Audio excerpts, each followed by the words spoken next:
Truistery Vibes warmly welcomes all our beloved listeners. We're so glad to see you again in our familiar time slot. Today, Truistery Vibes brings you a brand new story, one that we hope will touch your heart and stay with you. As you listen, feel free to leave a comment sharing the quote or moment that left the deepest impression on you. Wishing you a wonderful and meaningful listening experience. I used to believe being the perfect wife meant keeping quiet. It meant brewing the coffee just right, setting the table before he woke up, and smiling even when I wanted to scream. It meant knowing his mother's birthday by heart and never forgetting to send flowers. It meant laughing at his jokes, even when they weren't funny, and never mentioning the lipstick stain on his collar. It meant shrinking. It meant vanishing. But that was before the betrayal. Before the lie unraveled so effortlessly that I couldn't even pinpoint the moment everything cracked. All I knew was that one day I woke up and I didn't recognize the woman staring back at me in the mirror. Her eyes were hollow, her skin dull, her smile practiced. She wore the same beige cardigans and nude lipstick, baked the same casseroles, folded laundry like clockwork, and smiled. God, she smiled so much it hurt. Ethan liked that. He liked when I was agreeable, predictable, Silent. We met in college. He was the charming business major who could quote Warren Buffett and down tequila like a frat god. I was the quiet literature student who believed in Austen, Atwood, and ambition. I thought he was smart, handsome, driven. He thought I was pretty and polite, and moldable. I should have seen it then. But I was 21, stupid, and starved for attention. My parents were loving, sure, but distant, reserved. Ethan, on the other hand, had a laugh that filled rooms and plans that stretched into the stars. He made me feel chosen. Our relationship moved fast. Too fast. By senior year, we were engaged. By graduation, married. He landed a job in LA before the ink on his diploma dried.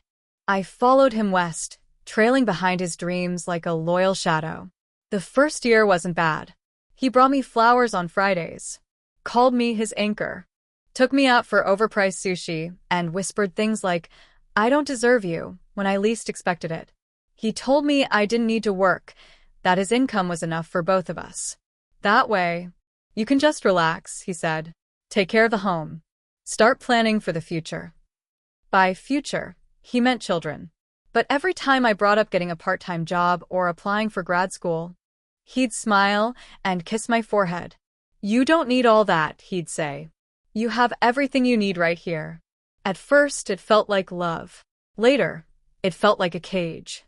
And then, it just felt like dust. 3 years into our marriage, I stopped writing altogether.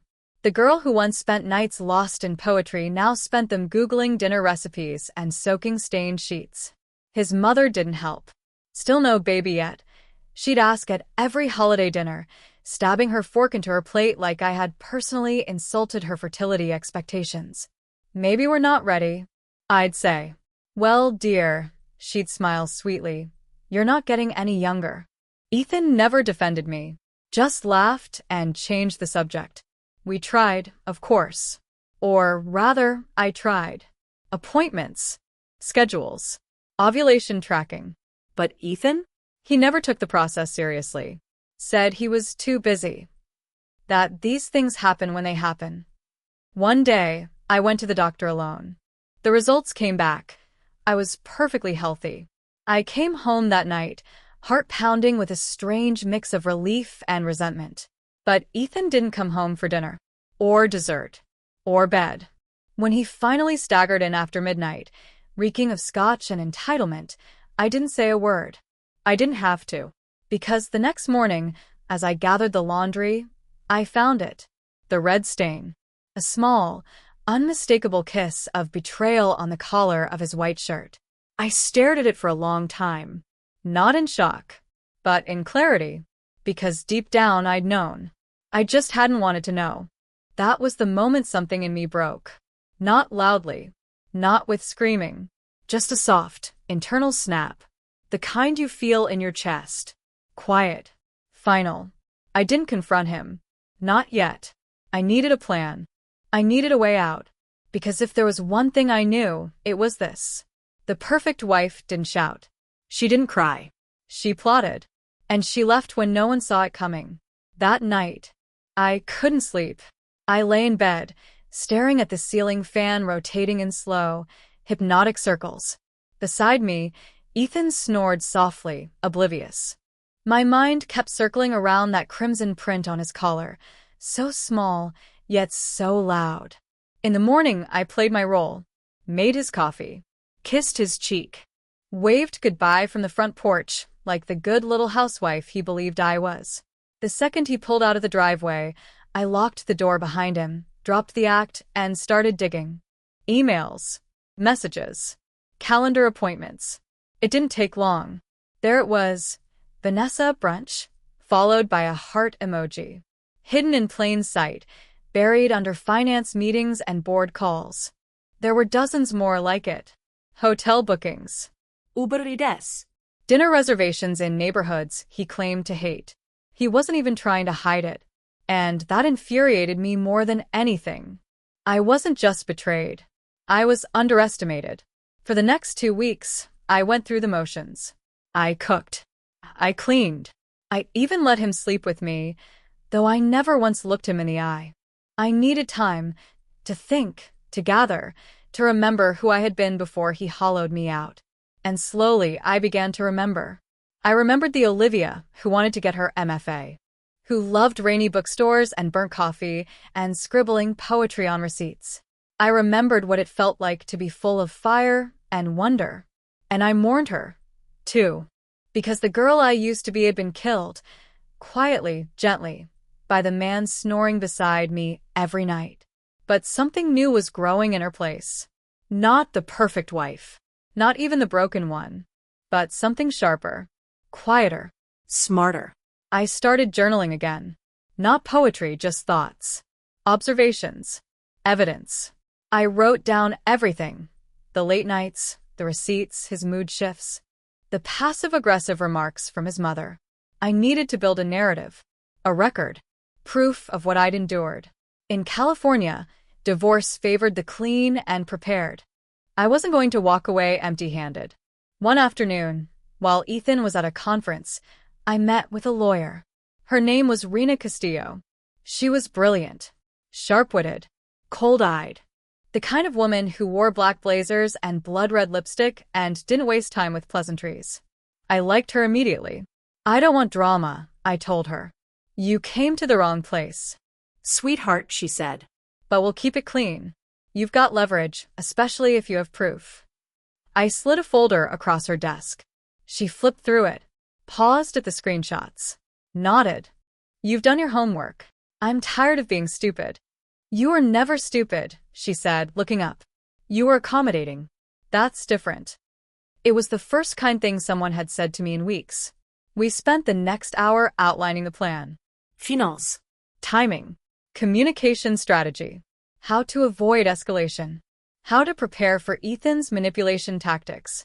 By the time I walked out of her office, the sun was starting to set. But for the first time in months, I felt like I could breathe. That night, I began packing.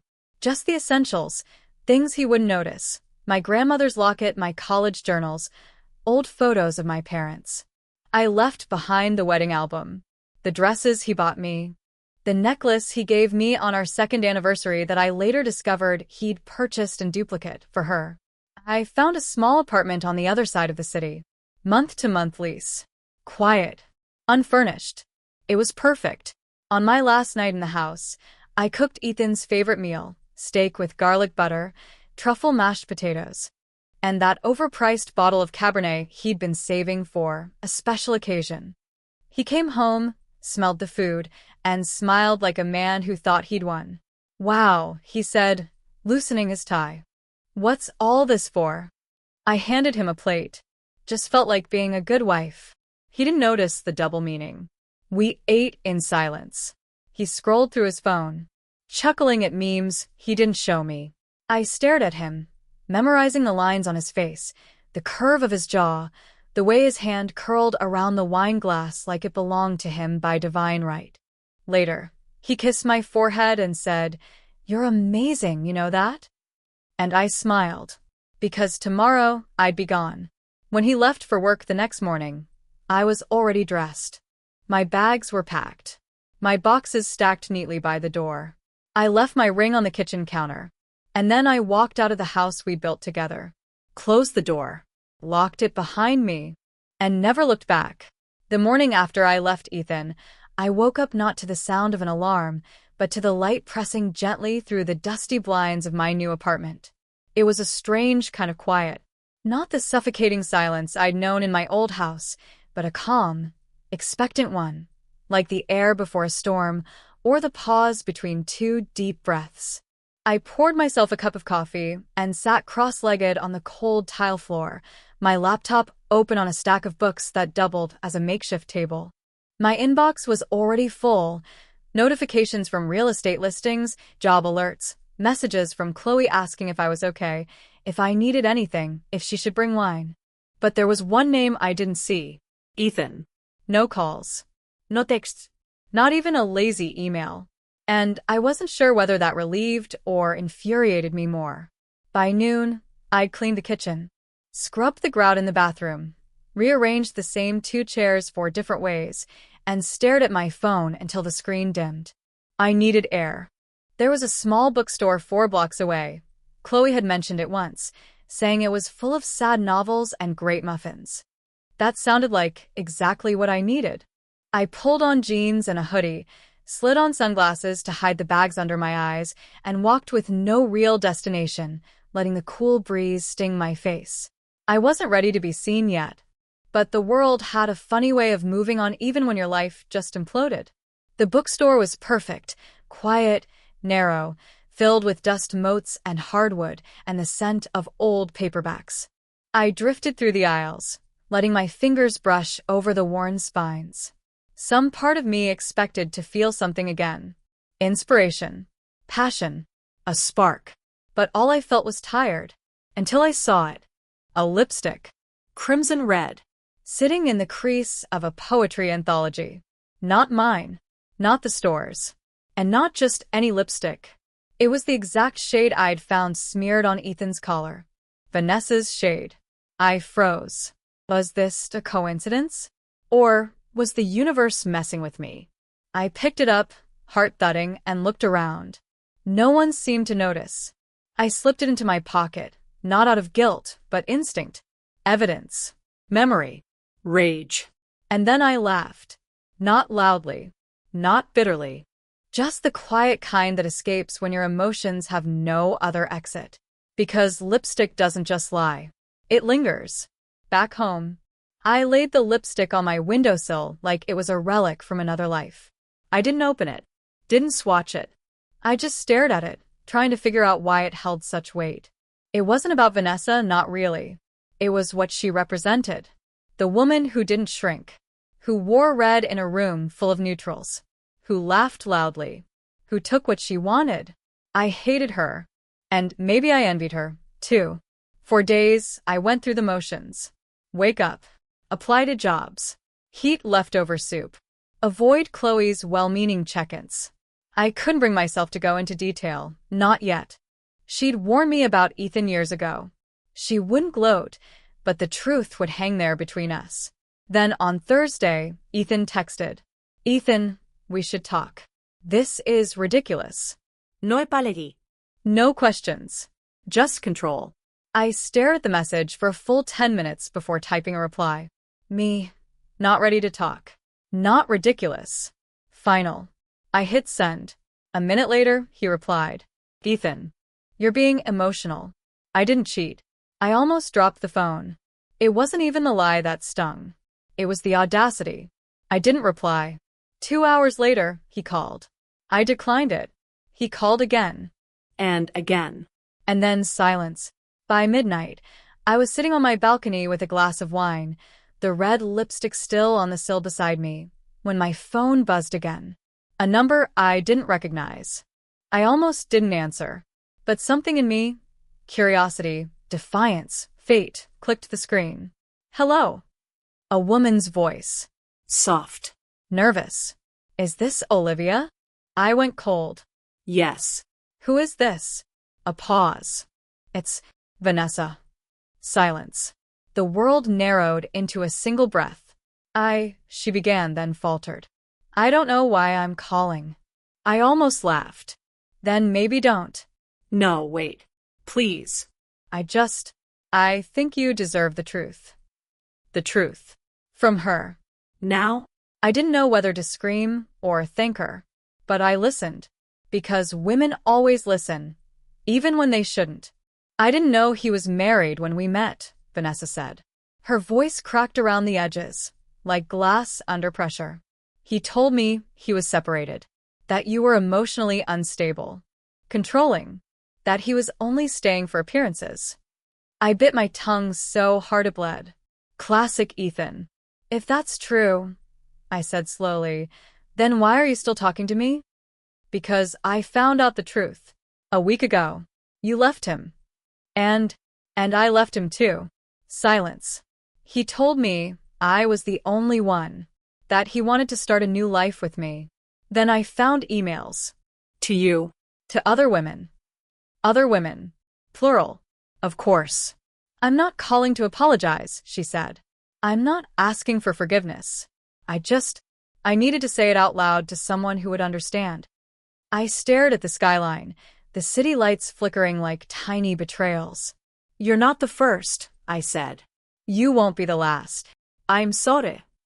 I believed her, and I hated that. Because no matter how angry I wanted to be, I saw myself in her. Just another woman fooled by a man who practiced affection like it was a performance. Vanessa, I said. Yeah. Next time, don't believe a man who talks about his ex like she's crazy. She exhaled sharply. Yeah. I learned that the hard way. We hung up. I sat with the silence, heart hammering, stomach clenched. I wanted closure. Clarity. A clean cut.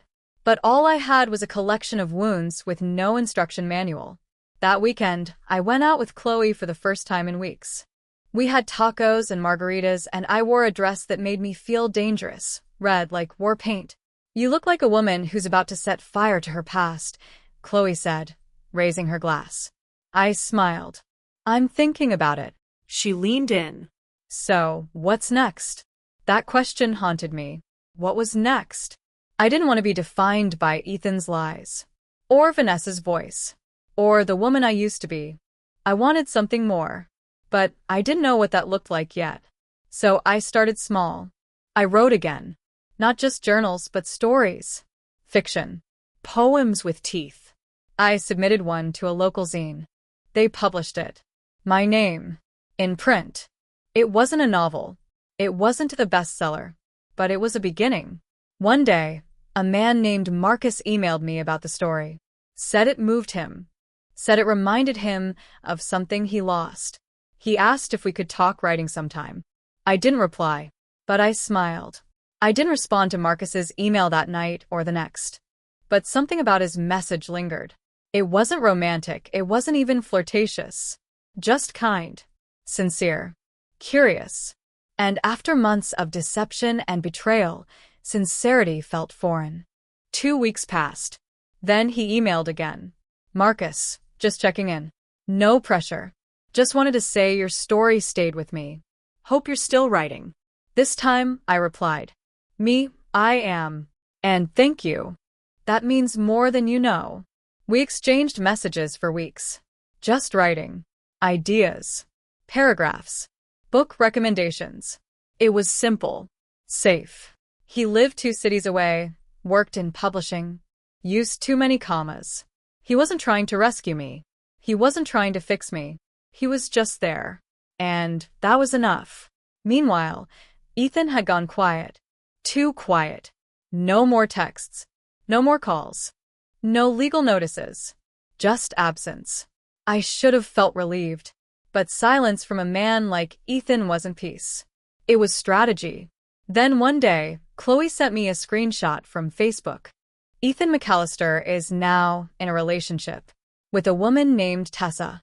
Not Vanessa. Not me. A new face. A new target. I laughed. Loudly. Bitterly. He had moved on. Or, at least pretended to. He would paint me as the crazy ex-wife, the emotional wreck who couldn't handle a good thing. Let him. I knew the truth. And so did Vanessa. I printed out the screenshot, folded it into my journal, and wrote underneath it, "They always replace you, but they never upgrade." That night, I went to an open mic at the bookstore where I'd found the lipstick. I read one of my newer poems. It was raw, unedited, rage and rhyme. The audience clapped. Some stood. Afterward, a woman with gray-streaked curls took my hand. "You said what so many of us are too scared to say," she whispered. "Thank you." I walked home that night with sore cheeks from smiling. And when I got home, there was a package at my door. No name. No return address. Inside was a box of red lipsticks. Every shade imaginable. No note. Just color. I stood in my kitchen, surrounded by swatches of power, and I laughed until I cried. Because this time, the lipstick wasn't a lie. It was war paint. The next morning, I chose one of the lipsticks, dark cherry, and wore it like armor. I didn't have a plan, but I had a mirror. And I had her. The woman who used to live inside me, fierce and sharp, hidden beneath the layers of obedience and compromise. She was back. That same day, I got an email from a small publisher. They had read my zine piece and wanted to know if I was working on anything longer. I almost cried. I told Marcus first. He was the only one who'd seen some of my longer drafts. The only one I trusted to tell me if it was good. Or at least real. His reply was simple. "Marcus, yes." God, yes. "Send it. And don't let anyone water it down." No one would. Not this time. When I hit send, I closed my laptop and stared at the blinking cursor like it was a heartbeat. That night, Chloe came over with wine and cupcakes. And we danced in the kitchen to sad pop songs and took blurry selfies we'd laugh at later. "You're not the same person," she said, wiping frosting off my nose. "Good," I said. She was dying inside. Later, in the quiet, I looked at myself in the mirror. The lipstick had faded, but the woman remained. She looked tired, but she looked alive. And that was enough. Because the truth about lies is, they only work if you let them bury you. But me? I was finally learning how to rise. I didn't expect the knock at my door. Not at that hour. Not on that night. It was just after midnight, and the city outside my window was wrapped in the kind of hush that only comes after rain. I had just turned off the lights, the soft glow of my laptop screen the only source of warmth in the apartment. I was in pajama pants, an oversized hoodie, and that familiar post-editing haze when the knock came again, firmer this time. I froze. 3 quick raps. Then silence. Cautiously, I padded barefoot to the door, peered through the peephole, and felt my breath catch in my throat. It was Ethan. Hair damp, jaw clenched, eyes tired but sharp. He hadn't changed much. Maybe a little thinner. Maybe a little more desperate. I didn't open the door. "Olivia," he called softly. Please. "I just want to talk." I should have ignored him. Should have turned around and gone back to the glow of my words and the safety of my silence. But I didn't. I opened the door. He looked surprised. Then relieved. He stepped forward, but I blocked the threshold with my body. Talk, I said. From there, he glanced down the hallway, like he was embarrassed to be seen begging. "I've made mistakes," he started. "I know that now." I said nothing. "I've been lost without you." A bitter laugh escaped me. "You've been in a relationship for 2 months. He flinched. "It's not what it looks like." "It never is it?" He ran a hand through his hair. "Look, I'm not here to make excuses. I'm here because I can't stop thinking about you." About us. "About what we had." "What we had," I echoed. "You mean the version of me you kept small, silent, and compliant?" He looked down. "I know I didn't treat you right. I waited." "I miss you," he added. I waited some more. "I want to try again." That did it. I stepped back, not to let him in, but to close the door. He reached out, stopping it with his palm. "Liv, wait. Please." "No," I said, voice sharp. Don't call me that. I know I hurt you, but we can fix this. I stared at him, at the man who once made me feel safe, who then made me feel invisible. And then I said it. You don't miss me. You miss control. You miss the version of me who didn't know better, who didn't fight back. That's not true. You miss the convenience of a woman who stayed quiet. Silence stretched between us like a loaded wire. Then he whispered, "You've changed." I smiled. Thank God. I closed the door before he could say anything else. The sound of the latch clicking into place felt louder than it should have. Final. On the other side, I heard him sigh. Then footsteps retreating. I leaned against the door, my breath shaky, adrenaline flooding my system like I'd just outrun a storm. I didn't cry. I didn't shake. I just stood there, heart thudding, aware that something monumental had just happened. I chose myself. Not the history. Not the familiarity. Not the illusion. Just me. I slid down to the floor and sat there until the world settled again. Until my body remembered that it belonged to me now. And then I left. Because somewhere between the heartbreak and the healing, I'd built something stronger than love. Boundaries. The next morning, I told Chloe. We were sipping coffee on my balcony, wrapped in throw blankets and watching the city blink to life. "You're kidding," she said, wide-eyed. "He actually showed up?" "Midnight," I said. Like a cliché. "And you slammed the door in his face?" "I didn't slam it," I said, smirking. "I closed it with purpose." Chloe raised her mug. "To purpose, then." We clinked cups, and for a moment, I let myself exhale. The manuscript was with the publisher. Marcus had sent me flowers and a note that simply read, "You are the story." I had a second piece accepted by the zine. I was planning a trip, just a weekend, upstate, solo. Life wasn't perfect, but it was mine. That night, I couldn't sleep. Not because I was sad, but because something inside me had shifted. For so long, I'd been defined by leaving. Leaving home. Leaving my job. Leaving Ethan. But now I was stepping into power. Voice. Identity. And it terrified me. Around 2 a.m., I got up and opened my laptop. I started a new document. Midnight Exit, that's what I titled it. A short story, maybe. Or a letter to my old self. Or maybe just a marker. A milestone. I wrote until the sun began to rise, fingers flying across the keys like they were chasing something sacred. And when I stopped, I looked at what I had made. A piece that didn't beg to be understood. It simply stood. Like me.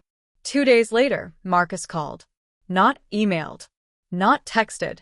Called. I hesitated before picking up, heart doing that weird somersault it hadn't done in years. "Hey," I said, trying to sound casual. "You sound like someone who hasn't slept in 2 days." I laughed. "You're not far off." He paused. "Is this a bad time?" "No," I said, settling into the couch. "It's a good time." We talked for an hour. About writing. About childhood books. About how every woman he knows has a favorite version of herself she lost somewhere along the way. I told him it was about the lipstick. The bookstore. The door I closed. He didn't say, "I'm proud of you." He didn't need to. His silence held space. Reverent. Kind. "I'm coming to the city next weekend," he said. "No pressure. But if you want to grab coffee or a walk, I'd really like to see you." I didn't answer right away. Because this time, I wanted to choose from clarity, not loneliness. But after a few seconds, I said, "I'd like that." And I meant it. Not because I was looking for someone to fill the void, but because the void was gone. The rest of the week passed in chapters. I picked up an old hobby, pottery. Chloe and I took a class together and laughed our way through lopsided mugs and cracked bowls. I called my mother. We didn't talk about Ethan. We didn't need to. She told me she was proud of me. And this time I believed her. I even walked by the old restaurant Ethan and I used to love and didn't flinch. Healing isn't always a grand epiphany. Sometimes, it's the quiet recognition that you didn't crumble when you passed a ghost. Sometimes, It's the fact that the ghost no longer looks like home. Friday night came fast. I stood in front of my closet, staring at dresses I hadn't worn since weddings and fundraisers. None of them felt like me anymore. So I wore jeans, a white t-shirt, And red lipstick. the kind you wear for yourself. Marcus met me outside the cafe. He smiled, held up a cup of tea, my favorite, and said, "For the writer." I smiled. "For the reader." We walked through the park, talked about everything and nothing. I told him about my short story. He asked to read it. I said maybe, but something in my chest whispered yes. When we said goodbye, there was no kiss. No promises. Just a hug that lingered a second longer than it needed to. And that was enough. The next morning, I received an email from the publisher. They wanted to move forward. Full contract. Modest advance. Editorial support. They believed in the book. But more importantly, I believed in me. I printed the contract and stared at it for a long time before signing. Not because I had doubts, but because I wanted to remember the moment. There was a time not long ago when I couldn't sign a grocery receipt without second-guessing myself. Now I was signing a deal with a publisher. Growth isn't always loud. Sometimes it's a whisper. You made it. Sunday evening, I took the train to the river.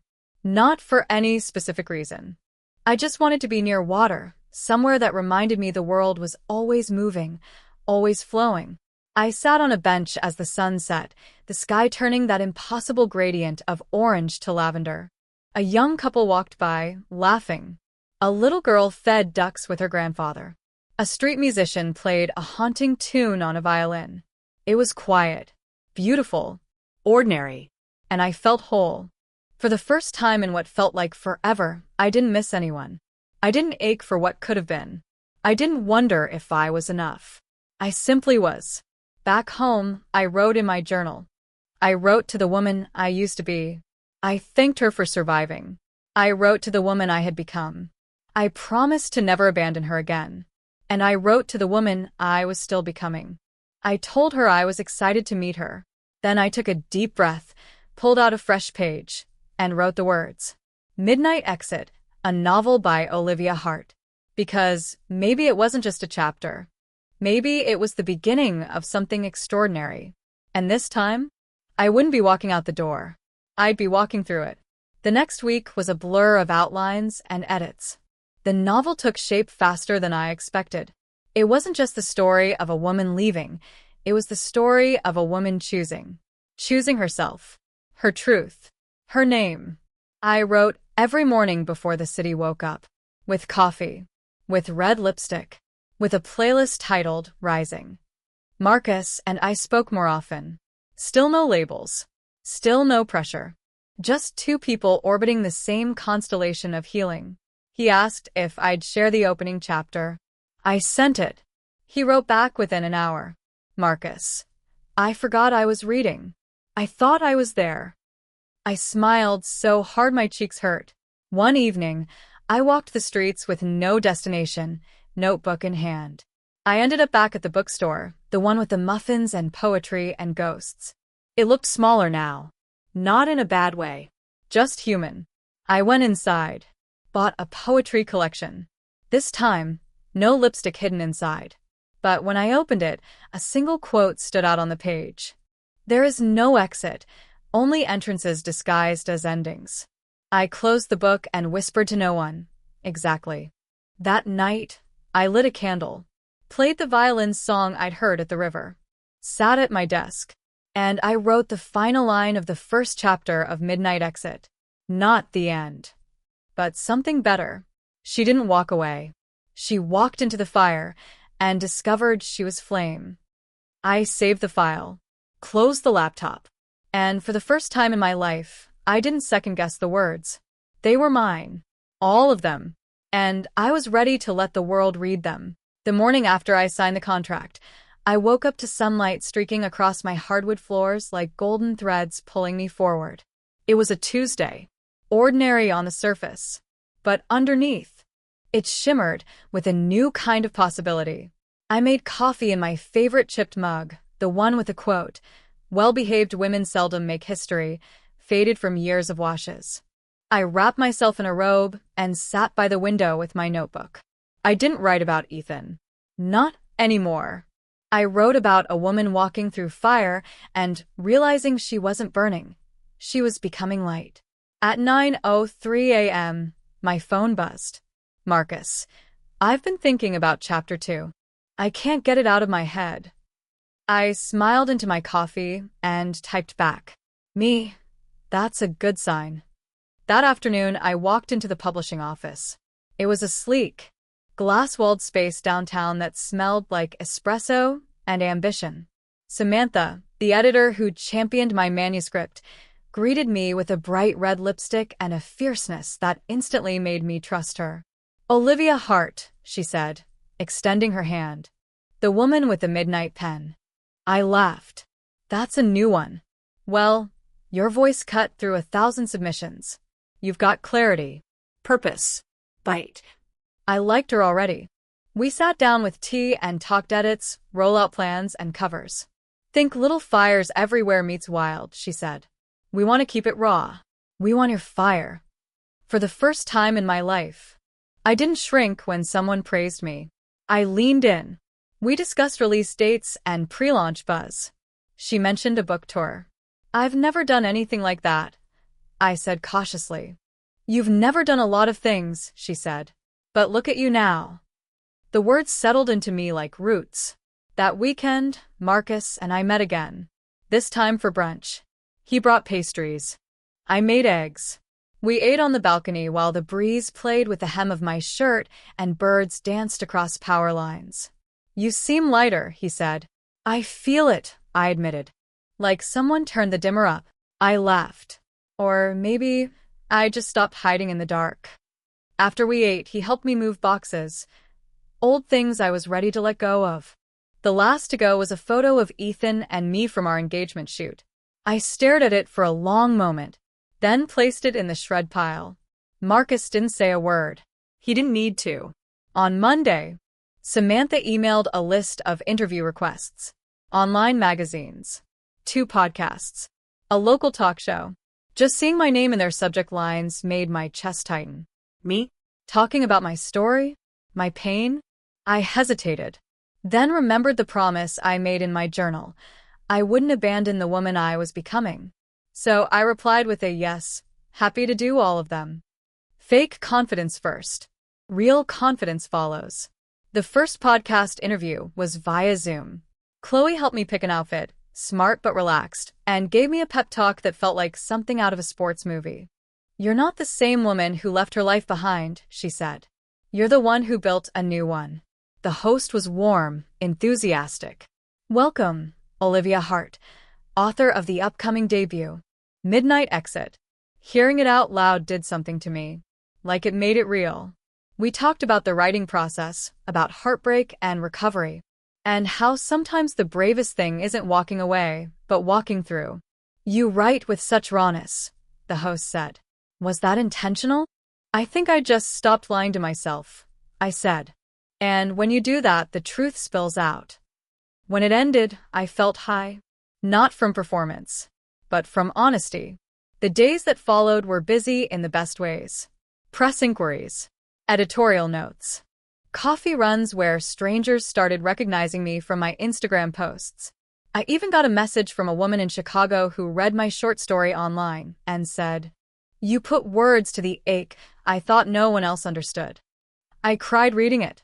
Not from sadness, but from recognition. The ache was no longer mine alone. Marcus and I kept things easy. No declarations. No complications. He showed up when I needed support, disappeared when I needed space. It was the first relationship I'd had that didn't feel like a performance. One night, we watched an old Audrey Hepburn film on my couch. I was half asleep, curled against him, when he kissed the top of my head and whispered, "I like who you are, but I also like who you're becoming." And somehow that meant more. Not praise for the finished product, but for the process. For the woman still mid-bloom. 2 weeks before the book launch, I received a call I hadn't expected. "Olivia Hart?" a soft voice asked. "Yes. This is Laura from the New York Book Festival.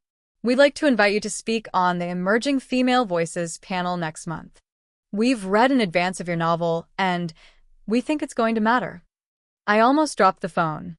Speak? At a festival? Me? But instead of saying no, I said, I'd be honored. And I meant it. Because I wasn't the same Olivia who once shrank from spotlights. This Olivia was learning to stand tall, even when her voice shook. The day of the event, I wore a navy jumpsuit and the same red lipstick that had become my quiet rebellion. Chloe sat in the audience, front row. Marcus sent flowers to my hotel room with a note that read, "Leave ash. Be flame."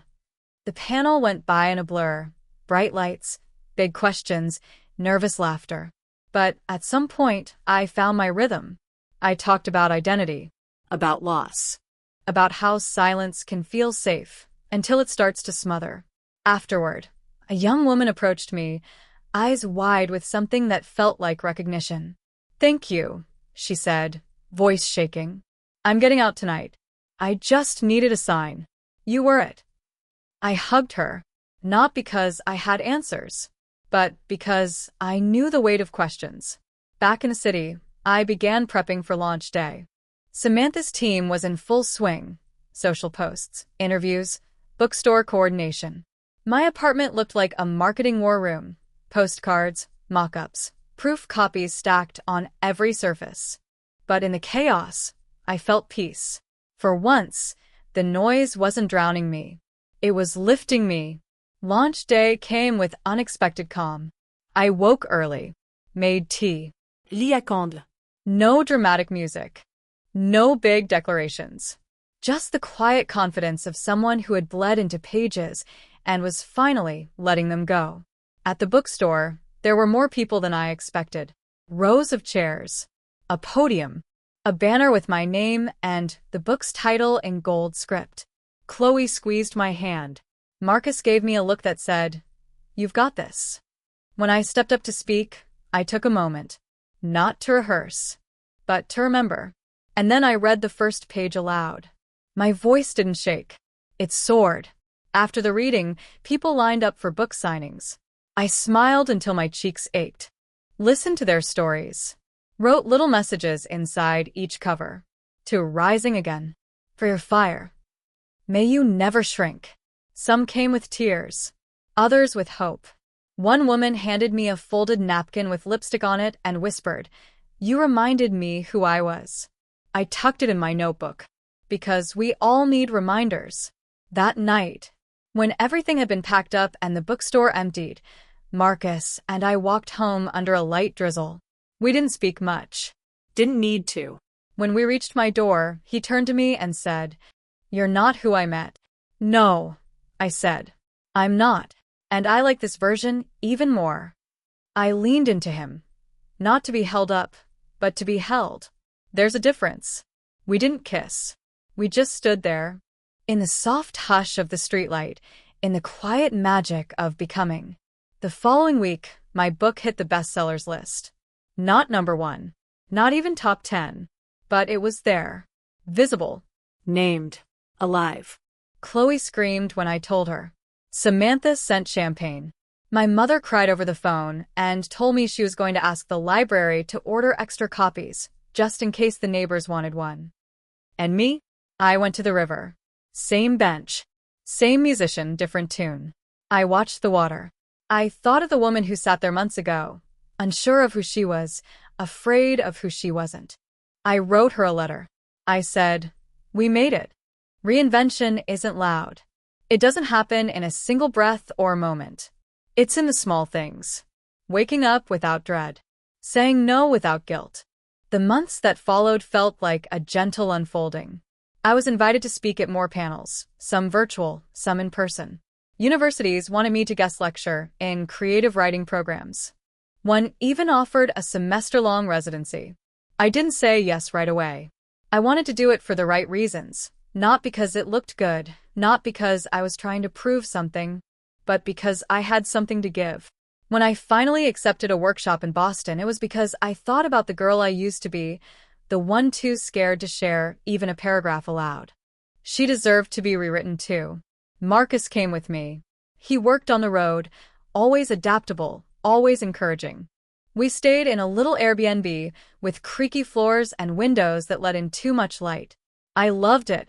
After the first class, I sat on the floor and cried, not from nerves but from joy. Because I had just watched 5 women read their stories for the first time. Their hands shook. Their voices cracked. But their truths? Unshakable. One night, while walking the cobblestone streets near campus, Marcus took my hand and said, "You know you're building something real, right?" "I'm trying," I whispered. He stopped and turned toward me. No. "Olivia, you're doing it." I didn't respond. I just pulled him close. The idea for my second book came slowly. Not in a rush of inspiration, but like something growing quietly in the corners of my mind. It wasn't a sequel. It was a mirror. A story about what happens after survival, after the storm, about how even healed hearts can tremble, how choosing joy doesn't mean forgetting pain. I pitched it to Samantha in 3 sentences. She said, "Write it. We'll wait." And I did, at my own pace, without guilt, without fear. The day Midnight Exit crossed 100,000 copies sold, I sat on the floor of my apartment and let the number sink in. It wasn't the number that mattered. It was the reach, the echo, the evidence that stories whispered in the dark can light fires in others. A letter arrived that week. From someone unexpected. It was from Ethan. The envelope was neat.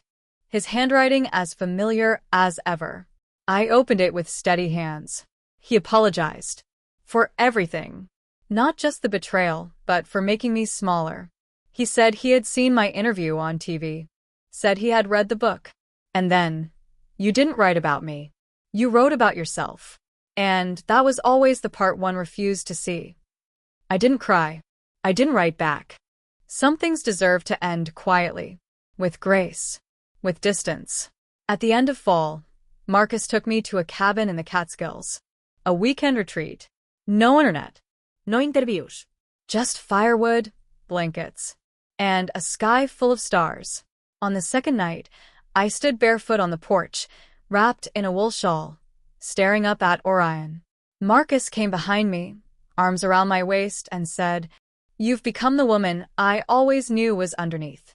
And I turned to him and said, "I didn't become her. I came back to her." Back in the city, winter crept in with its soft hush and pale skies. I rearranged my apartment, got new curtains, finally hung art on the walls. Nothing extravagant, just pieces that felt like me. The woman I used to be would have asked if they matched the furniture. This version? She asked if they made her smile. They did. One Saturday morning, I walked past the bookstore, the same one where I once found a tube of red lipstick and the courage to begin again. There in the window was a display of Midnight Exit. Not just one copy, a whole stack, and above it a handwritten sign. For every woman who thought the exit was the end. It's not. I stepped inside. No one recognized me this time. And I liked it that way. Because reinvention isn't about applause. It's about resonance. It's not about proving anyone wrong. It's about proving yourself right. Later that night, I lit a candle and opened a blank document. New title, new story, but the same heart. I didn't know where it would go. I just knew I wasn't afraid anymore. Not of starting, not of failing, not even of being seen. Because I had already written the scariest part of all, myself. And I was still here, still writing, still becoming. The envelope was cream-colored, thick, and sealed with gold foil. It arrived on a Wednesday afternoon, tucked between a credit card offer and a subscription renewal. I almost didn't see it, but the handwriting on the front, elegant, familiar, froze me in place. It was addressed to me, not Ms. Olivia Hart or resident, just my full name, in a script I hadn't seen since the day I signed my divorce papers. Inside, an invitation. Ethan and Vanessa request the pleasure of your company at their wedding. I read it twice. Not because I didn't understand, but because I wanted to be sure this wasn't some twisted joke. The date, 3 weeks away. The venue, An upscale winery an hour outside the city.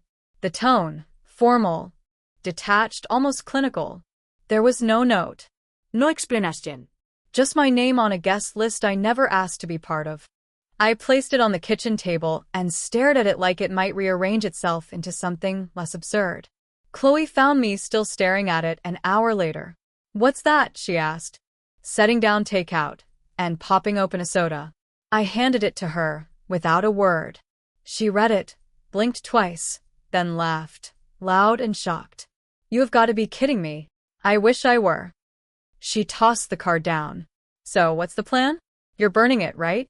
Or turning it into origami daggers?" "I haven't decided yet." "Good. Let me know when you do.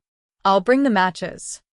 But later that night, when the city lights spilled across my apartment and the buzz of the day died down, I looked at the invitation again.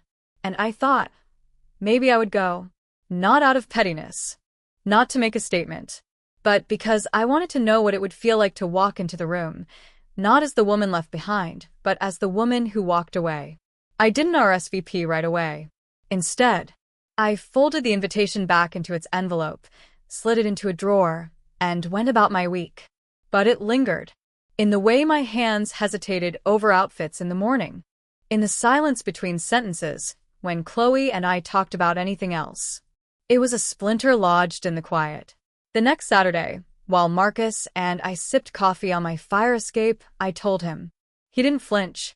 He just stirred his espresso slowly and said, "Do you want to go?" "I don't know." "That's not what I asked." I looked at him. His expression was open, unguarded. I want to see it." "Not them. Just it. The whole ridiculous spectacle." He nodded. "Then go." "You don't think it's weird?" "I think it's brave." The next week I went shopping. Not for revenge dresses or dramatic gowns. Just something that felt like armor. I settled on a navy silk wrap dress. Clean lines, strong shoulders, soft flow. It moved like water, but held like steel. Chloe insisted on helping with makeup. "Just in case," she said, brushing foundation over my cheekbones. "This is for every woman who's ever had to face her past in heels." The day arrived. A cloudless afternoon. Sunshine sharp as glass. I drove alone, windows down. A playlist of Nina Simone and Florence Welch humming through the speakers. The winery came into view like a postcard. Rows of vines, tables draped in cream linen, laughter floating from the patio like it had never hurt anyone. I parked, took a deep breath, and stepped out. No tremble in my heels. No crack in my spine. Just forward. Just breath. Just me. The ceremony was already underway. I lingered at the edge of the outdoor seating, beneath a canopy of trees woven with fairy lights. A string quartet played something delicate and forgettable. Chairs lined up in neat little rows, each guest facing forward, facing them. Ethan stood at the front in a gray tuxedo. Vanessa floated down the aisle in white lace, all soft smiles and curated grace. I wondered if the guests knew. If they'd whispered stories behind programs. If they cared. I didn't sit. I watched from behind a tree until the kiss, the applause, the happy couple turning to walk back up the aisle. Her hand in his.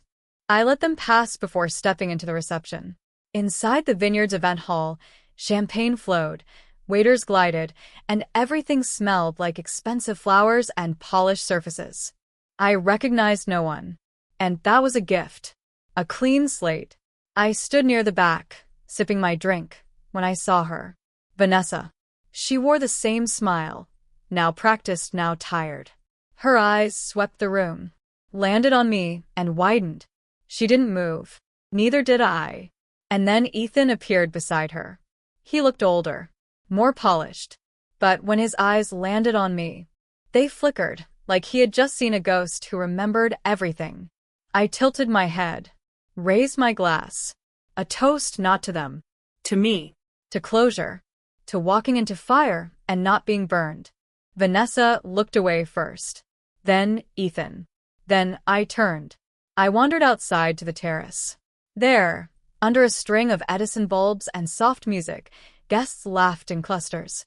I leaned on the railing, overlooking the vineyard's dusky expanse. Footsteps approached. I knew who it was before he spoke. Olivia. I turned slowly. Ethan.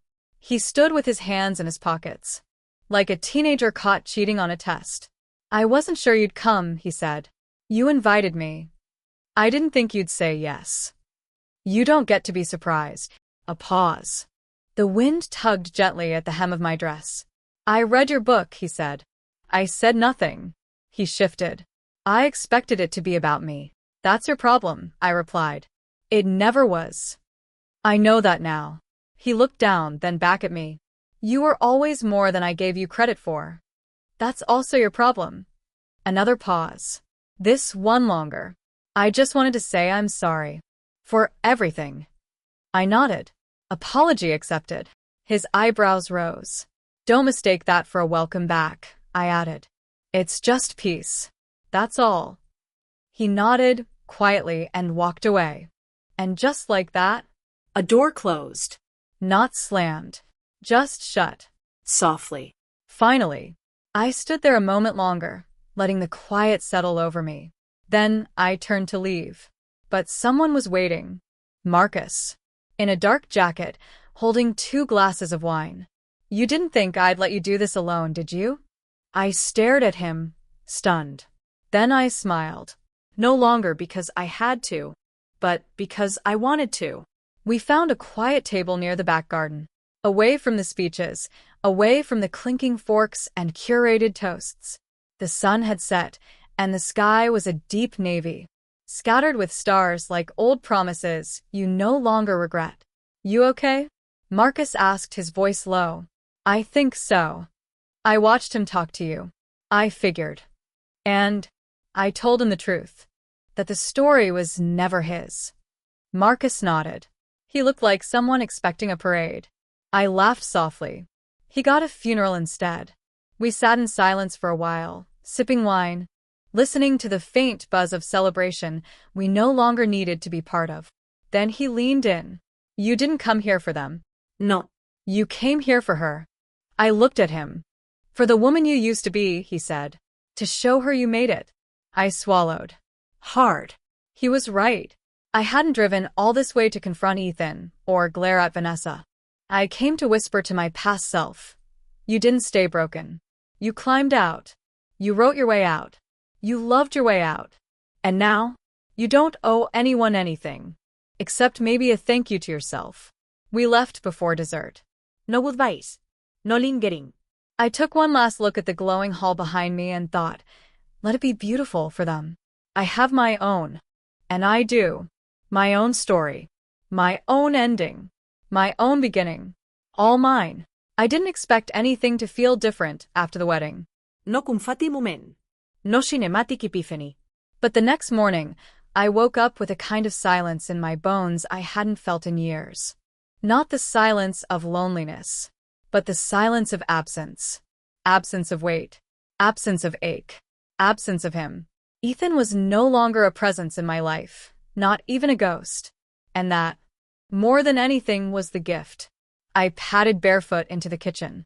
Marcus was there, still in sweatpants, scrambling eggs like we'd been married for years. You sleep okay? He asked. Better than I thought. He looked up, met my eyes, and said nothing. Just smiled. Sometimes, silence is enough.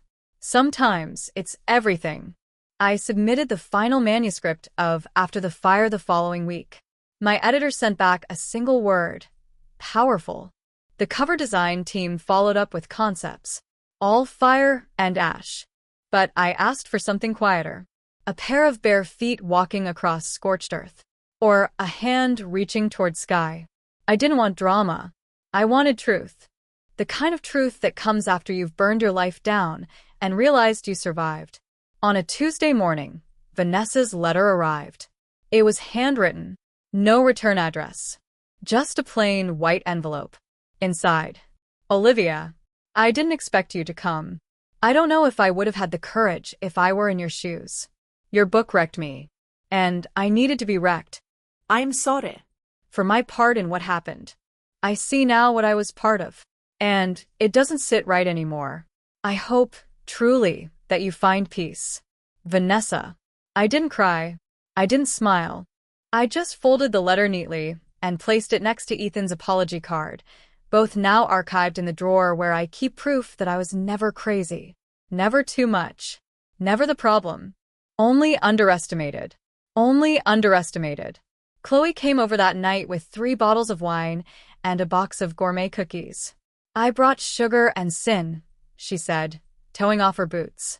Pick your poison. Both, I said, opening the first bottle. We sat on the floor, like we used to in college. Same carpet burns, same laughter. Only this time, the stakes were higher, and we'd both already paid the price. She looked at me, real and serious for once. I'm proud of you, Liv. I swallowed. Not just for going to that wedding, but for not letting it harden you. I nodded slowly, heart full. Thank you. I mean, I still think you should have egged their car, but emotional maturity is fine too. The launch party for After the Fire was small, by design. Just 50 people at an independent bookstore with string lights and folding chairs. I wore a simple black dress and no heels. Marcus wore a blue button-down and a grin like he couldn't believe I was his date. You nervous? He asked backstage. No. Strangely, I feel calm. You look like a woman who's not hiding anymore. I'm not. When I stepped up to the mic, I didn't read from the book. I read from my journal. One entry. From a year ago. I don't know how to stop being what everyone else wants. I don't know how to start being myself. But I'm tired of asking permission to breathe. The room was quiet. Then someone, maybe Chloe, clapped. And the rest followed. Not thunderous. Just honest. And that was more than enough. Ethan emailed me 2 days later. Subject line. Thank you. He wrote. You didn't have to forgive me. But I'm grateful that you found your way without needing to hurt me back. I see now how much of myself I projected onto you. And I'm sorry for all the ways I let you down. I didn't reply. Some things don't need a response. Some things just need to end. Marcus took me to the ocean the following weekend. No agenda. No romantic reveal. Just air and tide, and the kind of quiet that exists only where the land stops. We stood on the shore, barefoot, waves lapping at our feet. He turned to me. So, what happens now? I looked at him, sand clinging to my toes, and said, now I live. Just like that, just like that. He didn't smile. He just reached for my hand. And we stood there. Side by side, facing forward. Closure isn't a door slamming shut. It's not fireworks or last words or poetic justice. It's waking up one day and realizing the pain doesn't pull you under anymore. That you're not rehearsing comebacks in the shower. That you don't check their social media or Google their name at 2 a.m. Closure is space. It's breath. It's knowing that whatever chapter they played in your story, it's over.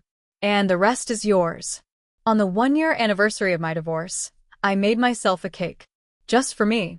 Funfetti. With cream cheese frosting. I lit 1 candle. Made a wish. Blew it out. Then I sliced myself the biggest piece. And whispered to no one. Happy new life. It started quietly. No big declarations. No midnight epiphanies. Just small, steady choices that built into something whole. I rearranged my apartment, not because I needed change, but because I finally had space. Literal, emotional, spiritual space. The books I once kept hidden on dusty shelves were now front and center. My favorite art print, a sketch of a woman walking into a forest alone, moved from the hallway to the living room wall. It belonged where I could see it every day. Marcus brought me flowers on a random Thursday. Not roses or anything traditional. Just wildflowers in a glass bottle. Purple. Yellow. Bits of green. Messy and vibrant and perfect. I saw them and thought of you, he said, placing them on my desk. They're kind of chaotic, I teased. He kissed my forehead. Exactly. We were never about grand gestures. No ticking clocks or ultimatums. We built something slowly, patiently. Not out of urgency, but out of truth. The first time he said, I love you, we were grocery shopping. I was holding a bunch of cilantro and sniffing it to make sure it wasn't parsley. He laughed. I looked up, and he said it like it was the most obvious thing in the world. I love you. Just like that. No music. No lighting cues. But it hit me harder than any bouquet of 100 roses or choreographed flash mob ever could. Because it was real. And I believed him. By the time after the fire hit the shelves, life had already shifted. I was invited to speak at conferences, do signings, attend panels. But I only said yes to what felt aligned. I no longer felt the need to prove anything. Not to Ethan. Not to the world. Not even to myself. I didn't chase platforms or attention. I chased peace. And in doing so, somehow, the spotlight found me anyway. People wrote me letters, emails, DMs. Women told me I'd put language to the thing they couldn't say out loud. That I'd help them leave. Or help them stay. Or helped them forgive themselves for not being ready to do either yet. I didn't respond to every message. But I read every single one. Sometimes crying. Sometimes stunned. Sometimes sitting in silence for 10 minutes after reading just one sentence. The power of being seen is holy. And the power of reflecting that back? That's legacy. I wasn't famous. I didn't need to be. But I mattered. And that was enough. One afternoon, I returned home to find a package from my parents. Inside, a photo album. I opened it slowly. The first page. Me at 5 years old in a tutu, standing on a dining room chair, grinning with 2 missing teeth. Then a high school photo I didn't even remember posing for. A newspaper clipping from my college paper, my first article, circled in red pen by my mom. A note taped to the last page, written in my dad's handwriting. We always knew you'd find your way. We're proud of the woman you are. Love you, Dad. I held the book against my chest and wept. Not out of grief, but out of full-bodied gratitude. Sometimes the healing isn't loud. It's just a quiet acknowledgement from the people who raised you, saying, "We see you." And for the first time in years, I believed them. That spring, Chloe got engaged. Her fiancé proposed during a hike, dropping the ring in the dirt because he was too nervous. She found it before he did. They laughed so hard they forgot to take a photo. "I want you to officiate," she said over mimosas. Me? You. No one else has seen me through more versions of myself. I accepted.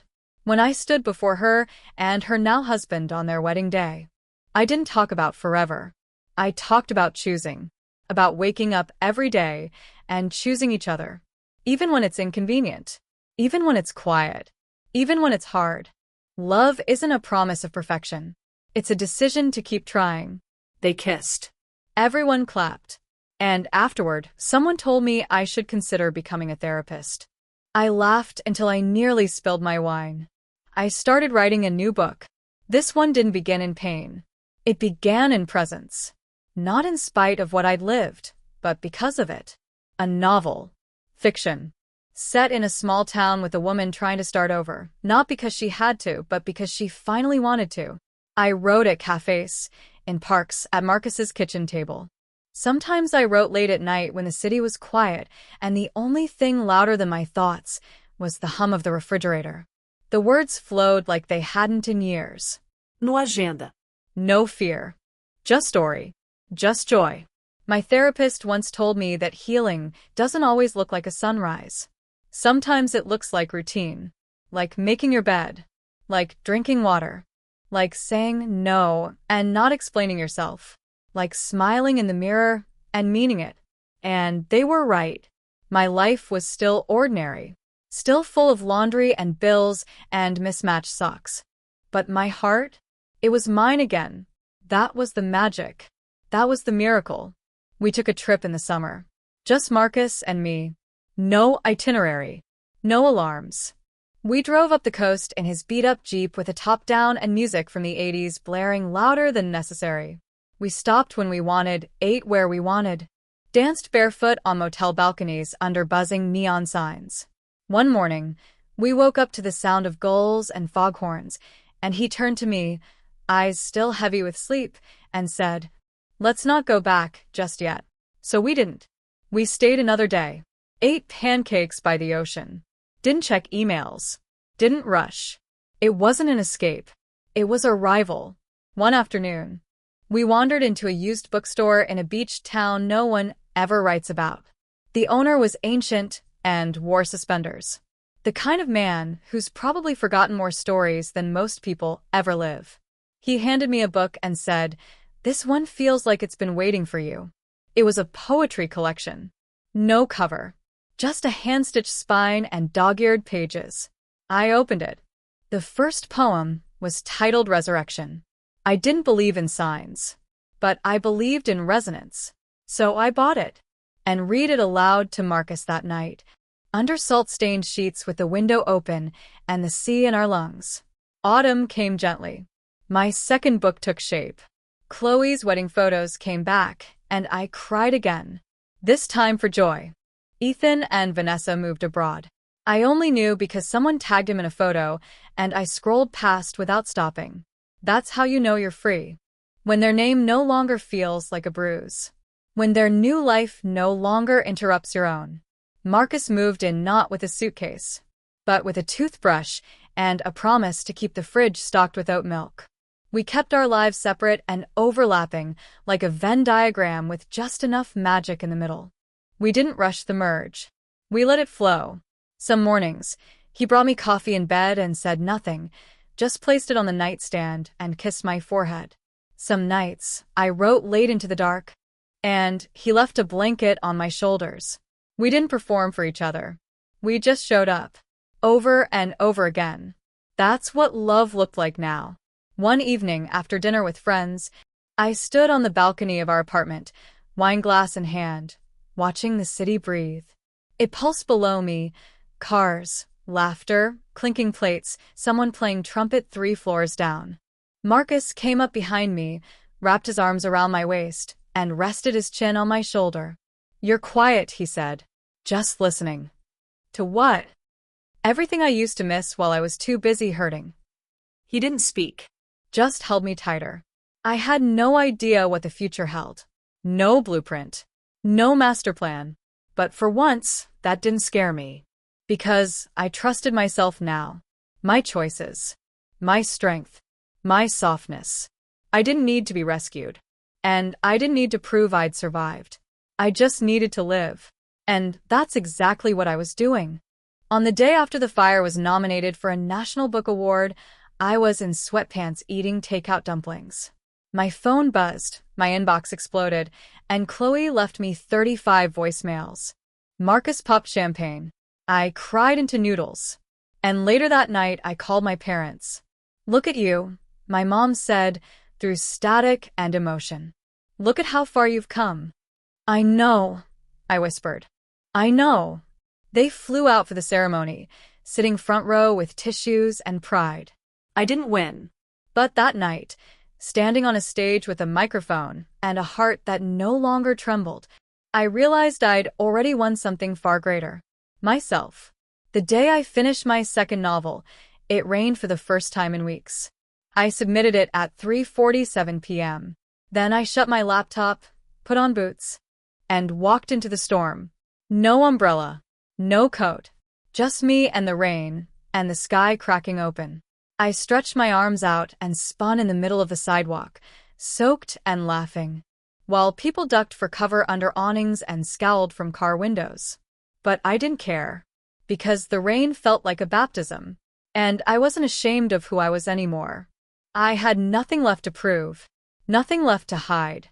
The storm didn't scare me, because I had already walked through one, and come out glowing.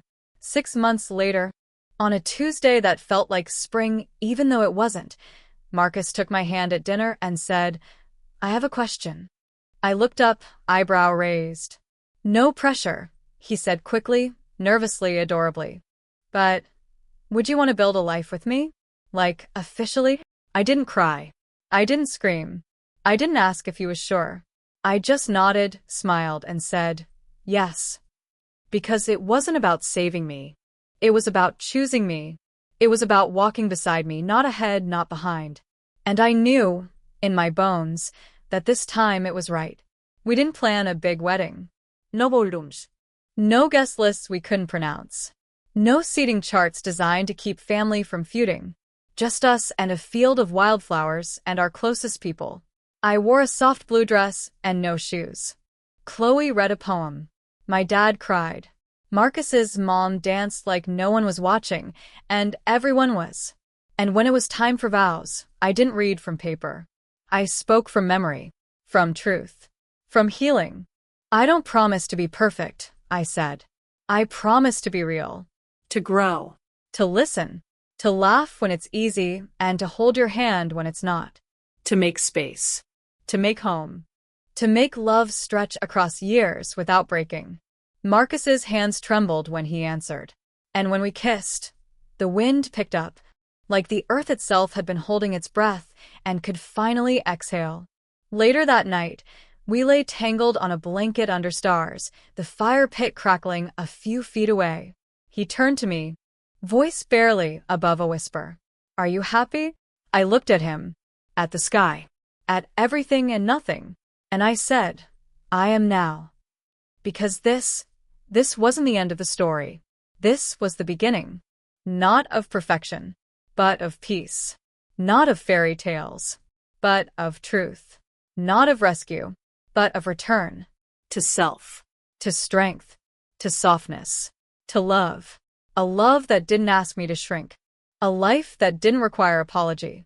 A version of myself I could finally look in the mirror and say, welcome back. I missed you. Let's stay a while. And that brings us to the end of today's story on Truistory Vibes. Don't forget to leave a comment with a quote or moment that touched you the most. Your words give our team the motivation to keep creating more heartfelt stories. Thank you for listening, and we'll see you again soon.